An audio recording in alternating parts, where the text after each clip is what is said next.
اللہ سے امید رکھنی چاہیے، اور اللہ تعالیٰ دیکھ رہا ہے کہ اسلام کے نام کے اوپر بننے والے ملک کے ساتھ یہ لوگ کیا کر رہے ہیں، اپنے ہی بنائے ہوئے قانون کو چینجز کر رہے ہیں، تبدیلیاں کر رہے ہیں۔ آرٹیکل 63 کس نے بنایا تھا؟ نون لیگ نے بنایا تھا، پیپل پارٹی نے بنایا تھا، آج اسی میں تبدیلی کر رہے ہیں۔ پھر قاضی فائز عیسیٰ صاحب جیسے چیف جسٹس جو ہیں، انہیں تو چیف جسٹس کہنا بھی اس عہدے کی توہین ہے کہ اس حد تک گر جائیں گے کہ اپنے فیلو ججز کو یہ ایس ایچ او سے بھی کم درجہ دیتے ہیں۔ ان کے متحد جو ججز ہیں وہ تو سیشن ججز سے بھی گئے گزرے بن گئے ہیں۔ یہ حالات انہوں نے بنا دیے ہیں صرف اور صرف 8 فروری کے الیکشن کا بھانڈا نہ کھلے، اور ادھر الیکشن کمیشن نے اپنی آئینی عدالت لگائی ہوئی ہے۔ سمجھ سے باہر ہے کہ اس نے عدلیہ کو اور پارلیمنٹ کو دونوں کو کٹہرے میں کھڑا کیا ہوا ہے۔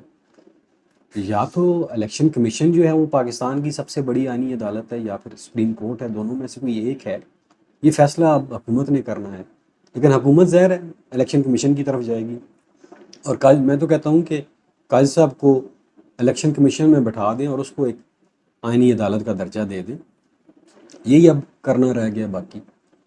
بہرحال حکومت نے پچھلے 24 گھنٹوں میں 3-4 وارداتیں کی ہیں، اور یہ جب سے آئینی مسودہ ریجیکٹ ہوا ہے، اور انہیں پتہ ہے کہ آئینی مسودہ اب بھی ریجیکٹ ہوگا، کیونکہ جب سے مولانا صاحب نے ان کو جھنڈی کروائی ہے، انہیں سمجھ ہی نہیں آ رہی ہے کہ ہم کیسے اکثریت حاصل کریں۔ اب یہ 80 امیدوار ہیں پی ٹی آئی کے، ان کو پی ٹی آئی سے نکال کے آزاد ڈکلیئر کر رہے ہیں تاکہ یہ ووٹ ڈالیں اور ان کا ووٹ کاؤنٹ ہو جائے۔ اور ایک طرف تو آپ 63 کی شک ختم کر رہے ہیں، پھر آپ کو ڈر کس بات کا ہے؟ یہ مال غنیمت آپ کیوں لینا چاہ رہے ہیں؟ اور پھر ان کی بیس کے اوپر یہ جو 80 آزاد امیدوار ڈکلیئر ہوں گے تو ہمیں جو ہے وہ مخصوص نشستیں مل جائیں گی جو ان کی بنتی ہی نہیں ہیں، کسی صورت بھی نہیں بنتی ہے۔ اس کے اوپر سپریم کورٹ کا فیصلہ آ چکا ہے، 8-3 سے فیصلہ آ چکا ہے۔ اور آپ کو یاد ہوگا جب عمران خان کی حکومت کو انہوں نے نکالا تھا تو اس وقت قاسم سوری اسپیکر تھا، اس نے کچھ رولنگ دی تھی اور اس کو اسی وقت عدالت نے معطل کر دیا تھا کہ یہ رولنگ ہم نہیں مانتے ہیں۔ تو ایاز صادق صاحب کیا سمجھتے ہیں کہ وہ یہ خط لکھیں گے تو عدالت اس کو قبول کر لے گی؟ یہ سارا کچھ اس لیے کیا جا رہا ہے کہ جسٹس منصور علی شاہ کے اوپر پریشر ڈالا جائے اور انہیں کنونس کیا جائے کہ جو ڈیٹیل ججمنٹ آنی ہے 12 جولائی والی وہ ہومیوپیتھک ججمنٹ آئے، اس میں کوئی ایسے اعتراضات نہ ہوں کہ ہماری حکومت ہل کے رہ جائے، الیکشن کمیشن فارغ ہو جائے۔ تو جسٹس منصور علی شاہ کو تو آپ جانتے ہیں، وہ تو آئین اور قانون کے ساتھ کھڑے ہیں، وہ کبھی بھی ہومیوپیتھک فیصلہ نہیں دیں گے۔ یہ صرف اور صرف پریشر ڈال رہے ہیں کہ وہ جلدی فیصلہ آ جائے تاکہ ہم ریویو لانچ کر دیں۔ تو قاضی فائز صاحب کے ساتھ کتنے فیصلے پڑے ہیں جن کی ڈیٹیل ججمنٹ ابھی تک نہیں آئی ہے، جن کے ریویو ابھی تک نہیں لگے ہیں۔ پی ٹی آئی کو جو انہوں نے ختم کیا، اس کا بلہ چھینا، اس کے اوپر پی ٹی آئی کی درخواست گئی، وہ ابھی تک نہیں لگا رہے ہیں۔ اس کے علاوہ دھاندلی والی درخواست گئی ہوئی ہے، وہ ابھی تک نہیں لگا رہے ہیں۔ تو پھر منصور علی شاہ سے آپ کیا ایکسپیکٹ کر رہے ہیں؟ پولیٹیسائز تو آپ نے خود کر دی ہے عدلیہ کو۔ دوستو ان کی ایک ایک حرکت کے اوپر نظر رکھیں، اور 8 فروری کو تو جو عوام نے آپ کے ساتھ کیا، جو اگلا الیکشن ہوگا آپ 8 فروری کو بھی بھول جائیں گے، آپ 8 فروری کو بھول جائیں گے، اور انشاءاللہ پاکستان میں جلد الیکشن ہوں گے۔ اور جو خان صاحب کے اوپر آپ باتیں کر رہے ہیں، جو جلسہ ہے اس کے اوپر تو تخت لاہور ہلا ہوا ہے، انہیں تو سمجھ ہی نہیں آ رہی۔ میرے خیال میں لاہور کو کنٹینرستان سے بھی یہ آگے لے کر جا چکے ہیں، گلی محلوں میں بھی اب کنٹینر لگنا شروع ہو گئے ہیں۔ یہ صورتحال ہے۔ اور جو اعلیٰ جو ادارے ہیں، جو پولیس ہے، آپ جانتے ہیں پولیس کا کیا کام ہے، وہ بالکل نوکر ہے مریم نواز کی، اور اس سے عوام کے تحفظ کا کوئی وہ احساس نہیں ہے۔ جو اسلام آباد میں جلسہ ہوا اس میں کون سی توڑ پھوڑ ہوئی ہے؟ آپ ایک مثال تو پیدا کر دیں نا۔ تو کیا جماعتوں کا حق نہیں ہے؟ آپ جمہوری ہیں، اس ملک میں جمہوریت ہے، اس کو جمہوریت کہتے ہیں کہ ایک آپ پارٹی کو اس کے حق سے محروم کر رہے ہیں۔ یہ کیسا پاکستان ہے؟ اس میں دوستو ملی بھگت ہے اسٹیبلشمنٹ کی، چیف جسٹس قاضی فائز عیسیٰ کی، الیکشن کمیشن کی، اور اس جعلی فارم 47 کی حکومت کی۔ لیکن جو جعلی چیزیں ہوتی ہیں نا وہ زیادہ دیر چل نہیں سکتی ہیں، انہیں ایک نہ ایک دن بے نقاب ہونا ہوتا ہے، اور جعلی مینڈیٹ بھی نہیں چل سکتا زیادہ دیر۔ تو یہ صورتحال ہے، لیکن آپ ان حالات سے بالکل بھی نہ گھبرائیں، انشاءاللہ اچھی خبریں آنے والی ہیں اور جلد آئیں گی۔ خان صاحب کے کیسز بھی ختم ہوں گے، آپ نے ہائی کورٹ کا فیصلہ بھی دیکھ لیا اس کے اوپر، اور پھر جسٹس عامر فاروق اور قاضی فائز عیسیٰ یہ ایک ہی سکے کے دو رخ ہیں، یہ دونوں ایسے ہیں آپس میں۔ ابھی جو جسٹس جہانگیری والے ٹرمینل کے اوپر جو فیصلہ انہوں نے دیا، واپس الیکشن کمیشن کو بھیج دیا، کس لیے بھائی؟ الیکشن کمیشن تو اس کے اوپر فیصلہ کر چکا، آپ نے واپس الیکشن کمیشن کو کس لیے فیصلہ بھیج دیا؟ آپ نے تو فیصلہ دینا تھا کہ جسٹس جہانگیری نے یہ ٹریبونل کو ہیڈ کرنا ہے یا نہیں کرنا، اس پروسیڈنگ کو آگے لے کر جانا ہے یا نہیں لے کر جانا۔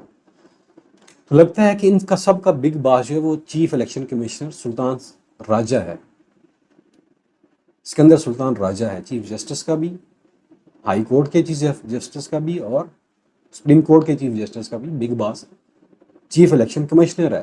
یہ اس کے متحد ہیں، ایسے لگ رہا ہے۔ بہرحال اللہ تعالیٰ پاکستان کے حالات پہ رحم کرے اور اس جیلی ٹولے سے ہمیں نجات دے، اور امید کی کرن باقی ہے، وہ انشاءاللہ باقی رہے گی۔ آپ دیکھتے جائیے ان کی اپنی تدبیریں کیسے الٹی ہوتی ہیں، اور یہ انہی کے اوپر الٹی ہو جائے گی۔ اور یہ جتنا خوفزدہ ہے نا، ان کا خوف بتا رہا ہے کہ یہ ہار چکے ہیں، یہ ختم ہو چکے ہیں۔ ہارا ہوا شخص آپ نے کبھی دیکھا ہوگا نا، تو یہ ان کی یہی صورتحال ہے، ان کو اور کیا بندہ بیان کرے یا ایکسپلین کرے۔ باقی جو خبریں چل رہی ہیں انٹرنیشنل میڈیا کے اوپر، وہ آپ نے سنی ہوگی کہ ایمنسٹی انٹرنیشنل نے خان کی رہائی کا مطالبہ کیا، یہ بھی انہیں تکلیف ہے، اور خان انشاءاللہ آکسفورڈ یونیورسٹی کے چانسلر کا الیکشن بھی جیت جائے گا، تو ان کے پیٹ میں اور مروڑ اٹھیں گے۔ بہرحال لاہور میں جلسہ ہوگا یا نہیں ہوگا یہ تو کل وقت ہی بتائے گا۔ قافلے تو چل پڑے ہیں، علی امین گنڈا پور بھی چل پڑا ہے۔ اللہ تعالیٰ کلیش جو ہے اس سے بچائے اور جیلی نو مئی کی طرف نہ لے کر جائیں چیزوں کو، یہ حکومت کے حق میں بہتر ہوگا۔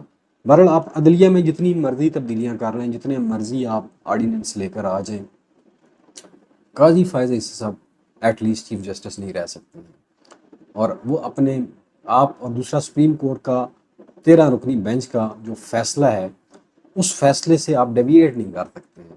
جس دن ڈیٹیل ججمنٹ آئے گی نا، اس دن چیف الیکشن کمشنر صاحب، آپ بھی اور آپ کے جن کے کندھوں کے اوپر آپ سوار ہیں نا، وہ بھی، ان کے 14 طبق روشن ہو جانے، یہ میں آپ کو بتا رہا ہوں۔ یہ سارا کچھ صرف اس لیے کیا جا رہا ہے کہ 12 جولائی کی ڈیٹیل ججمنٹ آ جائے، لیکن وہ ججمنٹ اتنی جلدی نہیں آنے والی۔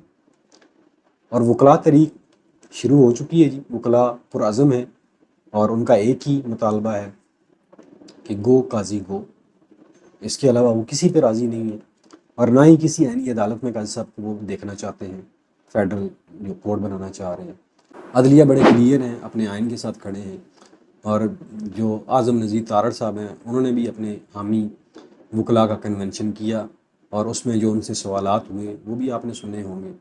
تو ہر طرف سے لتر و لتر ہیں ان کے لیے، کوئی پناہ کی جگہ نہیں ہے۔ یہ خالی آرڈیننس کے پیچھے چھپ سکتے ہیں، اور لیکن سپریم کورٹ کے فیصلے کو ریورس نہیں کر سکتے، یہ سیدھی سی بات ہے۔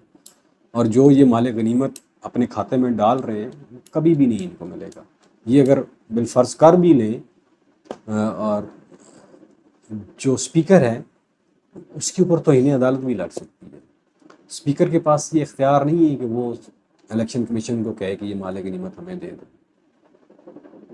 سپیکر خالی اسی بات کو بھگت لے جو اس نے اسمبلی کے اوپر حملہ کروایا ہے مقتدرہ کے ذریعے، وہ بات ابھی لوگ بھولے تو نہیں ہیں۔ جو شب خون مارا گیا وہ ابھی بھولے تو نہیں ہیں سپیکر صاحب۔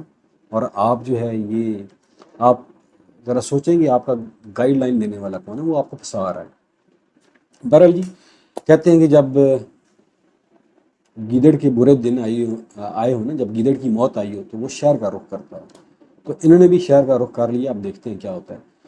دوستو اگر ویڈیو پسند آئے تو لائک کیجیے گا، چینل کو سبسکرائب کرنا نہ بھولیے گا، اور کمنٹ سیکشن میں اپنی رائے سے ضرور آگاہ کیجیے گا۔ اگر میں اپنا اور اپنے پیاروں کا خیال رکھیے گا، مجھے دیجیے اجازت۔ پاکستان کا زندہ باد۔